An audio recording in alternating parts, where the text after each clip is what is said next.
সেদিন ছিল বৃষ্টি ভেজা কলকাতা। আমি আর আমার হাজব্যান্ড ডিসাইড করলাম আজকের লাঞ্চটা বাইরেই সারা যাক। আর মনটা অনেক দিন ধরে বিরিয়ানি করছিল, এই কদিন ডায়েটে থেকে থেকে আর ভালো লাগছিল না, তাই চলে গেলাম ইস্টার্ন বাইপাস আরসালান রেস্টুরেন্টে। আর এই রেস্টুরেন্টে আমরা আগেও এসেছি, খুব ভালো লাগে আমার, কেন কি অ্যাম্বিয়েন্সটা এত সুন্দর লাগে, প্রচণ্ড স্পেশিয়াস, আর খাওয়ার কোয়ালিটি নিয়ে তো কোনো কথা হবে না।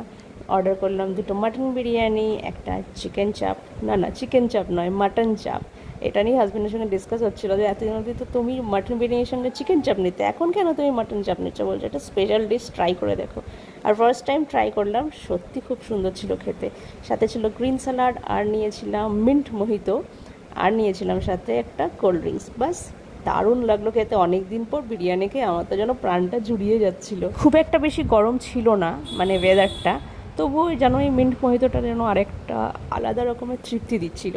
ব্যাস খাওয়া দাওয়া কমপ্লিট হয়ে গেল, খেয়ে দিয়ে বাড়ি চলে আসলাম। আর আরসালান আমার অল টাইম ফেভারিট রেস্টুরেন্ট। তোমাদের ফেভারিট রেস্টুরেন্ট কোনটা কলকাতায়?